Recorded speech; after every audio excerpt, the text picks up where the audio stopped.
Back in Las Vegas, Nevada, Summer League action. The Kings lead the Lakers 49-47 with 4:26 to go in the third quarter. Jared Greenberg on the sideline. Now taking a look around the NBA, we're joined by Jonathan Fagan from the Houston Chronicle. Jonathan, some reports out of New York talking about whether the Knicks will match Jeremy Lin's offer that he currently has standing with the Houston Rockets. What can you tell us about where that stands right now and whether or not the Rockets have gotten the offer sheet to the Knicks for Glenn Grunwald to take a look at? They have absolutely not gotten the offer sheet to Glenn Grunwald.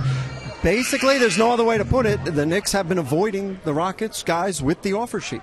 There's been just a whole lot of hide and seek going on around Las Vegas in the last 24 hours. This actually goes back to even last night at the Knicks Hotel, where they could not get the offer sheet physically into Glenn Grunwald's hands, and that the Knicks have not cooperated with accepting the physical offer sheet itself. Now, of course, there's other ways to do it in this day and age. The offer sheet was FedExed to the Knicks office. Obviously, then the Rockets would have a receipt saying, yeah, it is at least there, but the clock on those 3 days doesn't start.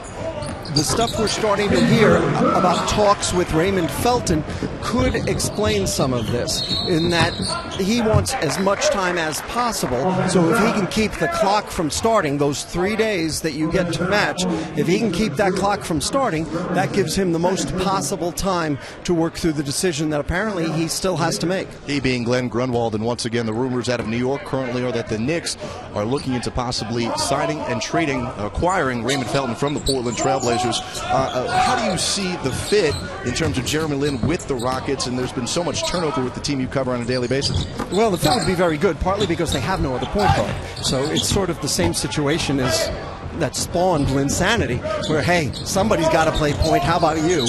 And then the other thing is, last year, the Rockets ran just so much pick and roll. It wasn't the Mike D'Antoni offense, but it skewed in that direction a little bit. Tons of pick and roll, very good offense for a point guard, as we saw with Kyle Lowry and Goran Dragic, and so it would be very good for Jeremy Lin as well. All right, guys, we'll continue to keep you up to date on this. We want to thank Jonathan Fagan from the Houston Chronicle. Fellas, right now it appears that Jeremy Lin could be headed to Houston, and Raymond Felton reportedly could be headed to the Knicks.